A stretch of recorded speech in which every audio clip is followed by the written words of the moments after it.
Andrus. Andrus ja Sütevõka humanitaargümnaasium. Andrus väga spontaanselt tegelikult otsustas, et ta tuleb Sütevõka humanitaargümnaasiumisse. Ta kuulis seda minu käest. Ja siis vaikselt kuskil sündis ka temas siis see plaan, et hakkas ka ette valmistama ennast nendeks eksamiteks ja tuli ka. Astus ja sai sisse. Et Andrusest on ju kõigil palju lugusid rääkida, kuidas tema Sütevõka humanitaargümnaasiumi ajal väga õitsele lõi oma kunstniku loomuga. Ja hästi lahedaid lugusid. Üks lugu, mis mul millegipärast paar päeva tagasi just meelde tuli, oli see, kuidas meil oli loeng.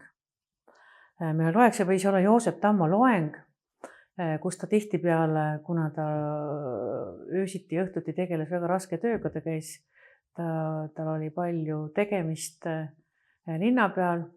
Ja siis ta võis huvitav loengu ajal magama jääda. Nii siis oligi ükskord, et ühe loengu ajal oli teda kuulda tagant, oli noorskamist.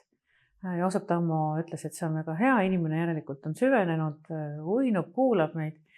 Aga seekord oli siis lisaks veel see, et tal oli hästi tugev niiskuse hais oli ruumis ja see tuli ka Andruse poolt.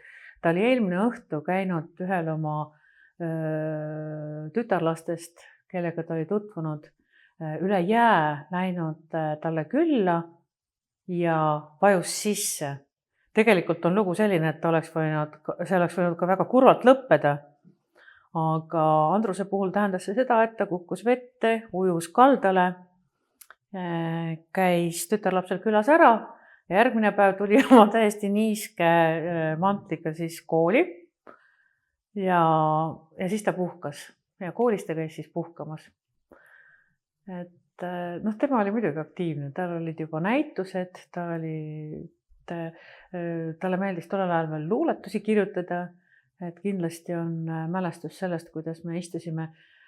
Oli meil üks lemmikkoht, üks kelder, kesklinnas üks kelder, kus oli suur kroonlühter, kamin ja selline baar.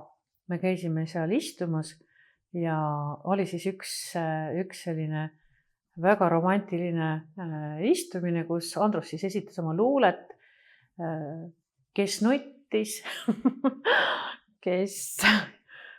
kes lihtsalt kuulas ärdunult või siis ei viitsinud kuulata, aga meil oli tõesti selles mõttes, et me koos oma kursusega väga palju, kes me sisse astusime, olime tegevuses, et meil oli palju mida me tegime.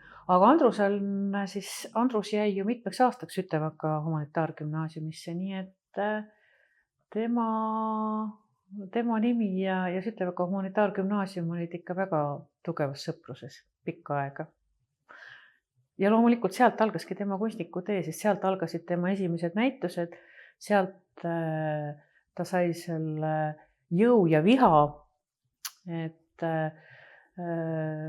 ja selle romantilise meele ka lasi ta siis lõkkele, et sealt ta rõõmsa hooga edasi läks. Nii et see on siis Andruse kohta.